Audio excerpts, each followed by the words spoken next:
तो आप लोगों का स्वागत है यूट्यूब चैनल महादेव पाठशाला पर। और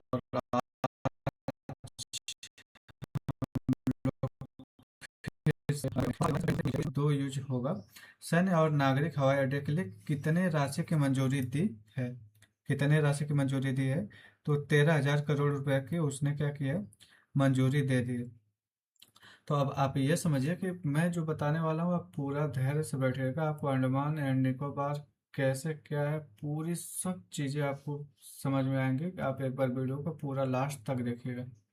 तो ये जो अंडमान और निकोबार द्वीप समूह है, इसमें भी एक समूह आता है। वो समूह आता है निकोबार निकोबार आइलैंड, निकोबार द्वीप समूह आता है। जब निकोबार द्वीप समूह आता है तो इसको भी 3 भागों में बांटा जाता है। जब 3 भागों में बांटा जाता है तो ऊपर सबसे आता है कार्निक, यानी कि कार निकोबार, और ये सबसे उत्तरी सिरा है, सबसे नॉर्थ वाला। इसका एक सेंट्रल एरिया आता है, सेंट्रल आइलैंड आता है, जिसे हम केंद्रीय ग्रुप कहते हैं, केंद्रीय समूह कहते हैं। ठीक है, ये सेंट्रल ग्रुप आता है। और इसमें कई आते हैं, जैसे कमोर्ता आ गया, कमोर्ता आ गया, ननकोरी आ गया, ननकोरी आ गया, ननकोरी आइलैंड आ गया, तरासा आइलैंड एक महारानी के नाम पे है, एंड बम्पोका आइलैंड। ऐसे करके बहुत सारे आइलैंड आते हैं। ठीक है, बहुत सारे आइलैंड इसके अंतर्गत आते हैं। और इसी के ठीक नीचे अगर आप जाइएगा तो आता है यहाँ पे little Andaman, little Nicobar, little Nicobar and great Nicobar, great Nicobar. और ये जो है तीनों है, ये तीनों मिलाकर के सबसे नॉर्थ, यानी कि सबसे दक्षिणतम है, सबसे दक्षिणतम है। और इसी में जो सबसे दक्षिणतम भाग है, इसी इसी में जो ग्रेट निकोबार है, यहीं पर ग्रेट निकोबार है, यहीं पर एक प्रोजेक्ट चलाया जा रहा है, जिस प्रोजेक्ट का नाम है प्रोजेक्ट ग्रेट निकोबार। ठीक है, प्रोजेक्ट ग्रेट निकोबार। और इसके तहत 81,000 करोड़ से लेकर के 81,000 करोड़ से लेकर के 94,000 करोड़ रुपए तक का निवेश करने की बात की गई है। कब ये आया था? ये आया था सन 2021 में आया था। उसी के तहत एक यहाँ पे क्या है कि इंटरनेशनल एयरपोर्ट बनाने की बात की गई, इंटरनेशनल एयरपोर्ट बनाने की बात की गई है। और उसी को साकार करने के लिए अभी ये 13,000 करोड़ रुपए अलॉट किए गए हैं। ठीक है, ये 13,000 करोड़ रुपए अलॉट किए गए हैं, और ये अगले 5 वर्षों में तैयार करने की क्या है, संभावना है, तैयार करने की मंजूरी मिल गई है। और ये जो एयरपोर्ट है, ये सिविल, यानी कि जो सिविल अथॉरिटी होगी उसके द्वारा भी यूज की जाएगी। एंड हमारी जो डिफेंस होती है, डिफेंस के द्वारा भी इसको क्या किया जाएगा, यूज किया जाएगा। डिफेंस का मतलब आर्मी ने भी, जो एयरफोर्स है, ये भी इसका यूज करेगी। अगर हम बात करते हैं कुल जो जो लागत है वो कितना है, 81,000 से लेकर के 92,000 करोड़ का है। और ये जो मेगा प्रोजेक्ट है, ये किसके द्वारा, जो हमारी नीति आयोग है, नीति आयोग ने इसको क्या किया था, इसको आधार बना करके नीति आयोग ने इसको यहाँ पे ग्राउंड पे लेके आई थी। इसका जो यूज किया जाएगा वो दोनों के द्वारा किया जाएगा, यानी कि हमारी जो डिफेंस है उसके द्वारा भी यूज की जाएगी, और जो सिविल अथॉरिटी उसके द्वारा भी यूज किया जाएगा। इसका जो पोषण दे रही है ना, वो कोई सिंगल मंत्रालय नहीं, बल्कि रक्षा मंत्रालय जो कि डिफेंस है, और जो नागरिक के उड्डयन मंत्रालय, उसके द्वारा, दोनों के द्वारा मिलकर के इसका फंडिंग किया जा रहा है। और ये किसके द्वारा इम्प्लीमेंट की जाएगी, तो अंडमान और निकोबार जो द्वीप समूह है, एकीकृत जो विकास निगम है, उसके द्वारा ये इम्प्लीमेंट की जाएगी। अगर हम बात करते हैं कि इस परियोजना के तहत क्या क्या इसमें आने वाले हैं, तो ये एक प्लान है कि ICTT, यानी कि जो इंटरनेशनल कंटेनर ट्रांसशिपमेंट टर्मिनल है, वो बनाने का प्लान है। इसमें क्या होता है कि जो बड़ी बड़ी जहाज़ें होती है, जो अपना कंटेनर लेकर के आती हैं, उनको रुकने का एक जगह, क्योंकि ये जो बड़ी बड़ी जहाज़ें होती है, ये हर पोर्ट पे नहीं रुकती है, तो उसके लिए एक पोर्ट बनाया जा रहा है।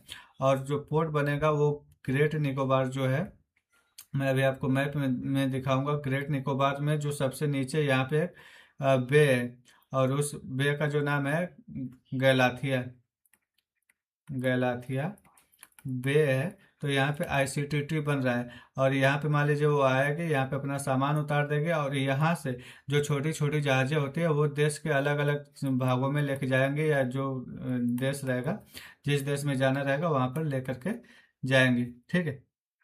एक यहाँ पे अंतर्राष्ट्रीय हवाई अड्डा बन रहा है, मैं आपको बता दें, एक पावर प्लांट भी यहाँ पे बन रहा है जो कि 450 मेगावाट का है। और ये किसके लिए बनेगा, ये बिजली उजली देने के लिए बन रहा है। और यहाँ पे एक स्मार्ट सिटी बनाने का भी क्या कर रहा है, तैयारी चल रही है, जहाँ पे 3.25 लाख जो आबादी है उनको क्या मिलेगा, आश्रय मिलेगा। ये 2040 तक ये बनने की संभावना है। ठीक है।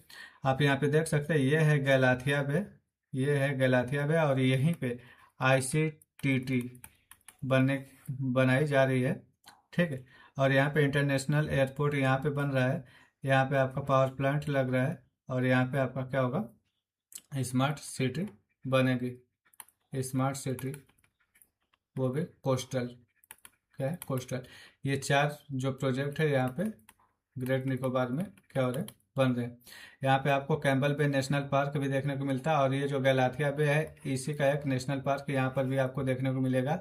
याद रखिए, जो ग्रेट निकोबार है वो एकदम निकोबार जो द्वीप समूह है उसका सबसे लास्ट, यानी कि क्या है ये एकदम ये साउथ पार्ट है, साउथ पार्ट है। और इसी ग्रेट निकोबार में जो सबसे नीचे है, ये देखिए यहाँ पे जो है ये इंदिरा पॉइंट है, यानी कि भारत का जो सबसे दक्षिणतम बिंदु है वो क्या है, इंदिरा पॉइंट है। अगर आप बात करेंगे कि अंडमान और निकोबार के बारे में, तो ये जो अंडमान की राजधानी, अंडमान और निकोबार की जो राजधानी है वो अभी क्या है, विजयपुरम हो गई, और पहले का इसका जो नाम था वो पोर्ट ब्लेयर। यहाँ पे लगभग 836 द्वीप है, किंतु यहाँ पर 836 में से केवल 38 पर ही मानव की जो आबादी है वो रहती है। अंडमान अंडमान निकोबार को, अंडमान को और निकोबार द्वीप समूह को, इन दोनों को अलग करने का जो काम है वो 10 डिग्री का जो चैनल है वो करता है। अगर आप देखेंगे तो अंडमान में भी जो साउथ अंडमान है, एंड ऊपर से आएगा कार निकोबार, तो इन दोनों को अलग कौन करता है, 10 डिग्री चैनल। ठीक है। सर्वोच्च चोटी की बात करते हैं, तो जो अंडमान होता है, अंडमान का जो एकदम उत्तरी सिरा है, यानी कि उत्तरी अंडमान है, वहां पर एक सबसे ऊंची चोटी पाई जाती है अंडमान की, सैंडल पीक। ठीक है। और सबसे जो निकोबार द्वीप समूह में सबसे ऊंची चोटी जो है उसका नाम है माउंट थुलियर। भारत का जो सबसे दक्षिणी बिंदु है वो मैंने आपको बता दिया कि इंदिरा पॉइंट है, और इसको पहले पिगमैलियन पॉइंट के नाम से भी जाना जाता था, जो कि ग्रेट निकोबार द्वीप समूह में क्या है, पाया जाता है। जो अगर यहाँ पे बात करेंगे तो एकमात्र सक्रिय ज्वालामुखी है जिसका नाम है बैरन ज्वालामुखी, और ये जो बैरन ज्वालामुखी है ये बैरन द्वीप पर पाया जाता है, और ये बहुत खास है। इसके अलावा हमारे पास एक नारकोंडम द्वीप भी है, यहाँ पर एक शांत यानी कि सुप्त ज्वालामुखी पाई जाती है। शांत या सुप्त ज्वालामुखी का मतलब ये है कि कभी इसमें उद्गार हुआ था, यानी कि कभी ये विस्फोट की थी, उसके बाद से आज तक कभी इसमें वो क्रिया देखने को नहीं मिली है। अब कुछ आइलैंड है जिनका नाम बदल करके क्या है, जैसे रोस द्वीप है, रोस द्वीप का जो नाम है वो बदल करके नेताजी सुभाष चंद्र बोस कर दिया गया। कब किया गया, 2018 में किया गया। जो नील द्वीप है और नाइल द्वीप का नाम बदल करके शहीद द्वीप कर दिया गया, जबकि हैवलॉक जो द्वीप है ये इसका नाम बदल करके स्वराज द्वीप कर दिया गया।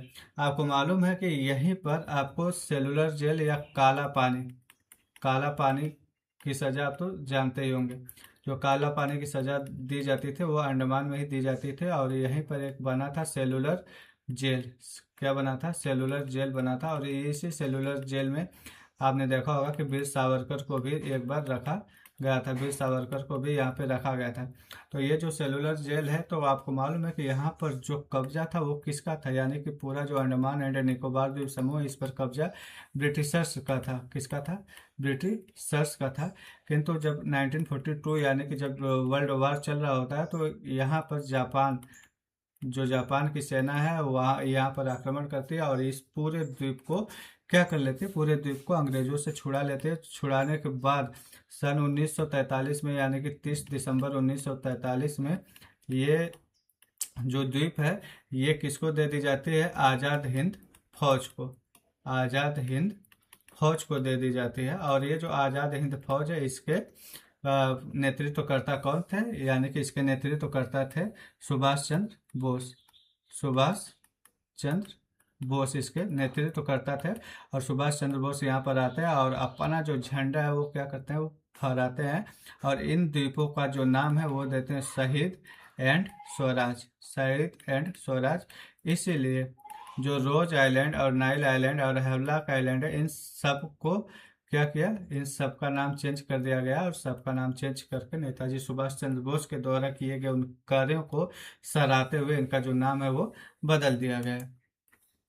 अगला हम अगर देखते हैं तो यहाँ पे कुल 9 यानी कि 9 राष्ट्रीय उद्यान पाए जाते हैं। लेकिन उन 9 राष्ट्रीय उद्यानों में भी जो इम्पोर्टेंट है उसको हम देखेंगे। एक महात्मा गांधी राष्ट्रीय उद्यान है और रानी की झांसी जो रानी झांसी समुद्री राष्ट्रीय उद्यान है। ये दोनों क्या है, ये दोनों मराइन नेशनल पार्क है। क्या है, ये दोनों मराइन नेशनल पार्क है। ये चीज़ें आप याद रखिएगा।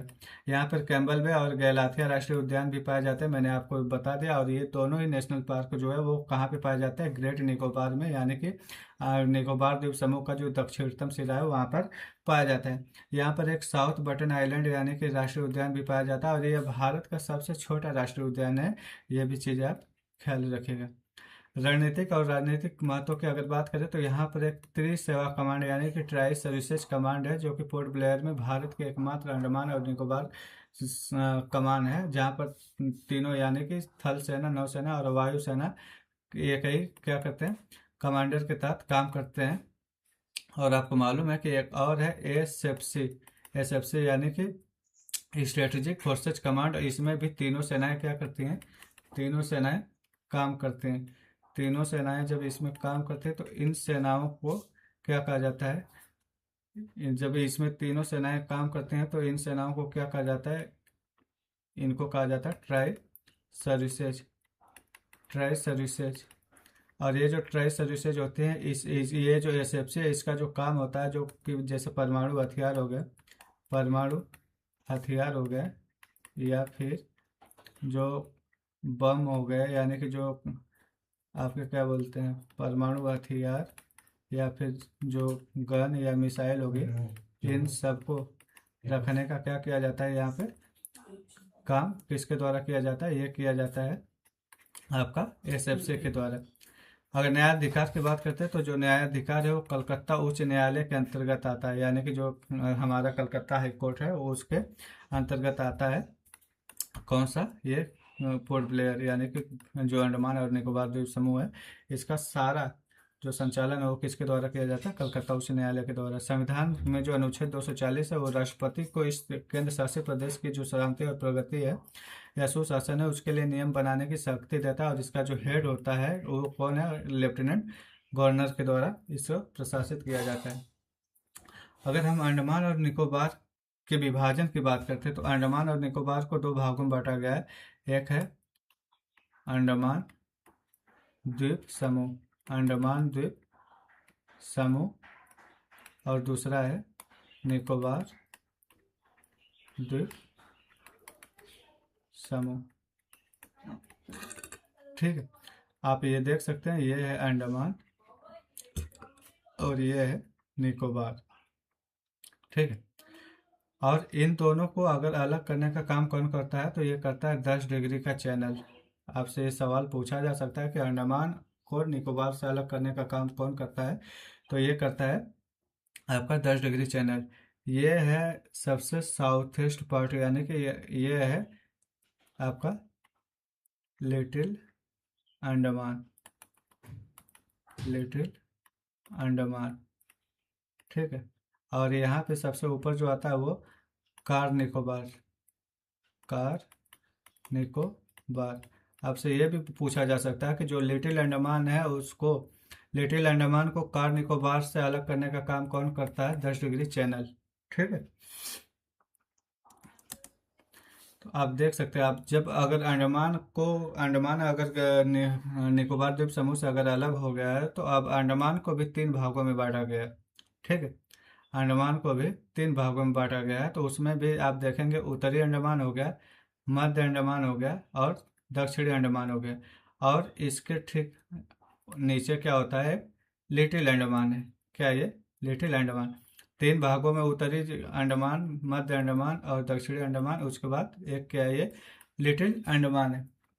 तो ये जो उत्तरी अंडमान है, यहाँ पर ही सबसे ऊंची चोटी पाई जाती है, और उसका क्या नाम है? Sandal peak. क्या है? Sandal peak.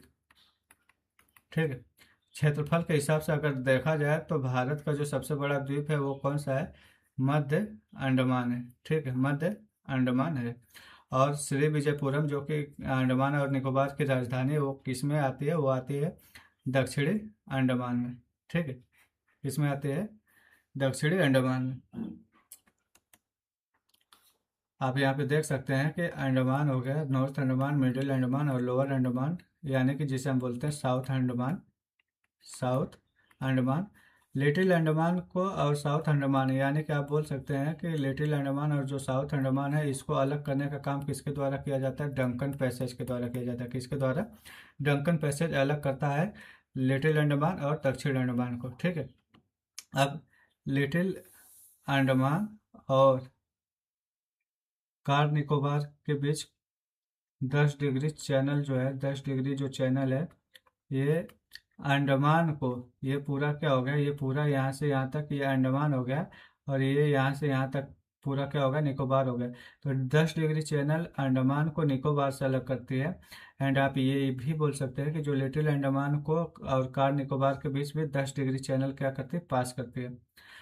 अब जब आप कार निकोबार है, तो कार निकोबार और इसको बोलते हैं, ये पूरा क्या हो गया?